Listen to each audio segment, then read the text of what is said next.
आज हम लोग आयत और वर्ग के महत्वपूर्ण प्रश्न करने वाले हैं। जैसा कि आयत और वर्ग का थ्योरी हो चुका है, अगर आप थ्योरी नहीं देखे हैं तो जाके रेलवे मैथ में प्लेलिस्ट में सर्च करके देख लीजिएगा। प्रश्न पढ़ लीजिए एक बार। एक आयत की दो असमान भुजाओं का अनुपात 3:4 है। यदि इसका परिमाप 42 सेंटीमीटर है तो विकर्ण की लंबाई ज्ञात कीजिए। तो आप जानते हैं कि जो आयत होती है उसमें लंबाई और चौड़ाई होती है, लेंथ और ब्रेथ होती है। तो इसमें आपका जो है असमान भुजाओं का अनुपात दे दिया है, यानी कि जो लंबाई और चौड़ाई का अनुपात है 3:4 है। तो हम मान लेते हैं कि जो लेंथ है वो 3x है और जो चौड़ाई है ब्रेथ 4x है। तो आपका जो परिसीमा होता है उसका फॉर्मूला होता है 2 इंटू लंबाई प्लस चौड़ाई, और यह आपको दे दिया गया है 42 सेंटीमीटर। तो इसे आप सॉल्व कर लीजिए। 4 3 7 हो जाएगा और 7 दूना 14x इक्वल टू 42, यानी कि x का मान आ गया आपका 3 सेंटीमीटर। तो आपका जो लंबाई हो जाएगा 3 गुने 3 यानी कि 9 सेंटीमीटर आपका लंबाई, और जो चौड़ाई हो जाएगा 4 इंटू 3 यानी कि 12 सेंटीमीटर। चूंकि यहाँ पे असमान भुजाओं का अनुपात दिया था 3:4, तो यहाँ पे आप मेनली जो है लंबाई ही ज़्यादा होता है और चौड़ाई छोटा होता है, यहाँ पे इफेक्ट नहीं पड़ेगा, लेकिन हमेशा जो लंबाई होती है बड़ा होता है, बड़ा ही लीजिएगा। तो विकर्ण विकर्ण की फॉर्मूला क्या होती है? वो होती है अंडर रूट लंबाई स्क्वायर प्लस चौड़ाई स्क्वायर। तो आपकी लंबाई कितनी है 9 स्क्वायर और चौड़ाई कितनी है 12 स्क्वायर। तो इसको आप सॉल्व कर लीजिए। 81 प्लस 144, तो यह जो आपका जोड़ने पे आ जाएगा 225, और 225 का जो वर्गमूल होता है 15 सेंटीमीटर होता है। आपको वर्गमूल निकालने आता है क्या? अगर नहीं आता है तो मुझे कमेंट बॉक्स में मैसेज कर दीजिएगा। मैं वर्गमूल को लेकर एक चैप्टर है जो उसका क्वेश्चंस करवा दूंगा, ठीक है। तो अगर क्लास समझ में आ रही है तो शेयर करते रहिएगा। आपकी जो विकर्ण की लंबाई होगी 15 सेंटीमीटर होगी। तो नेक्स्ट प्रश्न है आपके सामने। 37 मीटर इंटू 30 मीटर माप वाले आयताकार पार्क में अंदर की ओर एक रास्ता बना हुआ है जो 570 मीटर स्क्वायर जगह घेरता है। रास्ते की चौड़ाई ज्ञात कीजिए। तो अगर रास्ते अंदर से हो चाहे बाहर से हो तो उसका एक फॉर्मूला होता है, रास्ते का क्षेत्रफल। यह फॉर्मूला अंदर या बाहर से हो दोनों के लिए है। 2d लंबाई प्लस चौड़ाई प्लस माइनस 2d। यह जो प्लस यूज करेंगे अगर रास्ता बाहर से हो, अगर अंदर से रास्ता है तो माइनस यूज करेंगे। और यहाँ पे जो प्रश्न में है अंदर से रास्ता है, और यह जो डी है, डी जो है रास्ते की चौड़ाई है। डी जो है रास्ते की चौड़ाई है। तो रास्ते का क्षेत्रफल आपको दे दिया है कितना 570, और रास्ते की चौड़ाई पूछी गई है। आपका जो लेंथ और ब्रेथ है वो है 37 और 30। और यहाँ पे अगर अंदर से रास्ता बना है तो हम -2d यूज कर सकते हैं। क्या यूज करेंगे?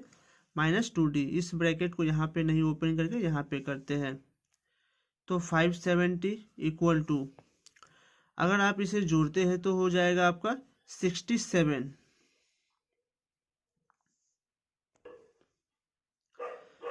तो यह हो गया आपका 67। 67 दूना होता है 134 का d, और 2d से गुना कीजिए -4d स्क्वायर। आप इसको अगर एक तरफ लाते हैं तो यह आपका मिडिल फैक्टर बन जाएगा। यह आपका मिडिल फैक्टर बन जाएगा इक्वल टू 0। यहाँ से 2 कॉमन ले लीजिएगा तो यहाँ होगा 2d square -67d plus 285 equal to 0। अगर आप इसका मिडिल फैक्टर सॉल्व करते हैं तो आपका उत्तर जो होगा 5 सेंटीमीटर जो होगा इसका उत्तर होगा 5 मीटर। अगर आप इसका मिडिल फैक्टर करेंगे तो यह आएगा -57D -10D plus 285 equal to 0। तो इसको हम यहाँ पे सॉल्व कर देते हैं। इसमें से आपका सिर्फ D कॉमन होगा, तो 2D -57 माइनस यहाँ से 5 कॉमन ले लीजिए, तो 2D -57 इक्वल टू 0। तो D -5 इक्वल टू 0, यानी कि D इक्वल टू 5। जो रास्ते की चौड़ाई है वो 5 मीटर होगी। तो यह सवाल काफ़ी अच्छा था और इम्पोर्टेंट भी था। इसे आप तो कॉपी में नोट करके हमेशा रिवाइज करते रहिएगा। नेक्स्ट प्रश्न आपके स्क्रीन पे है। 2 वर्गों का परिमाप 48 सेंटीमीटर और 60 सेंटीमीटर है।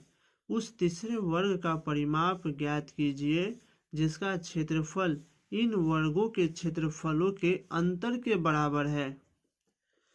तो यहाँ पे आपका 2 गो वर्ग है। पहला जो है उसका जो परिमाप है वो है 48 सेंटीमीटर। तो यहाँ से हम इसका एक भुजा निकाल लेते हैं। पहले जो वर्ग है तो उसका जो है एक भुजा की लंबाई है 12 सेंटीमीटर, और जो दूसरा वर्ग है उसका जो है 60 सेंटीमीटर परिमाप दिया है। तो हम इसका भी एक भुजा निकाल लेते हैं।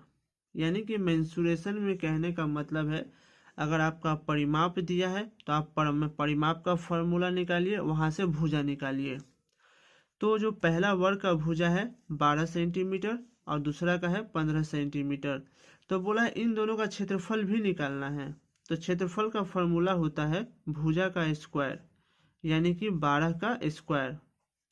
तो 144 सेंटीमीटर स्क्वायर यह पहले वर्ग का क्षेत्रफल है, और दूसरे का होगा 15 का स्क्वायर, यानी कि 225 सेंटीमीटर स्क्वायर यह दूसरे का क्षेत्रफल है। लेकिन बोला है जो तीसरे वर्ग है, हम मान लेते हैं जो तीसरा वर्ग है उसका हम मान लेते हैं कि जो भुजा है वो 3 सेंटीमीटर है। तो इन दोनों के जो वर्ग का अंतर है 225 माइनस 144, यह जो अंतर है वह तीसरे जो वर्ग है उसके क्षेत्रफल के बराबर है। तो यहाँ पे 81 इक्वल टू A3 स्क्वायर हो जाएगा। A3 क्या है? तीसरे वर्ग की भुजा है। तो A3 का मान हो जाएगा 9 सेंटीमीटर। और परिमाप का फॉर्मूला क्या होता है? 4 गुने भुजा, यानी कि 9 इंटू 4, यानी कि 36 सेंटीमीटर। आपको जो करेक्ट आंसर क्या होगा? बी होगा। इसमें 3 वर्ग था, पहला और दूसरा, और पहले दूसरे का क्षेत्रफल निकाल कर जो उसका अंतर था वो तीसरे क्षेत्रफल के बराबर करना था, और वहां से तीसरे वर्ग का भुजा निकालना था, उसका फिर परिमाप निकालना था। आशा करता हूँ आपको समझ में आया हो, तो शेयर कर दीजिए। ये जो 20% है वो 1/5 होता है, यानी कि भुजा जो पहले 5 थी अब बढ़कर 6 हो गई। और वर्ग का क्षेत्रफल क्या होता है? भुजा का स्क्वायर। वर्ग का क्षेत्रफल क्या होता है? भुजा का स्क्वायर, यानी कि डबल भुजा हो जाएगी। 5 से 6, 5 से 6। यह पहले क्षेत्रफल था 25 वर्ग इकाई, अब हो गया है 36 वर्ग इकाई। तो कितना बढ़ गया? 11। 11 बढ़ गया, किस पे बढ़ा है? 25 पे। और परसेंट में बदलने के लिए 100 से मल्टीप्लाई करते हैं, तो आपका 44% क्या होगा? क्षेत्रफल बढ़ जाएगा। क्लास पसंद आए तो शेयर करते रहिएगा।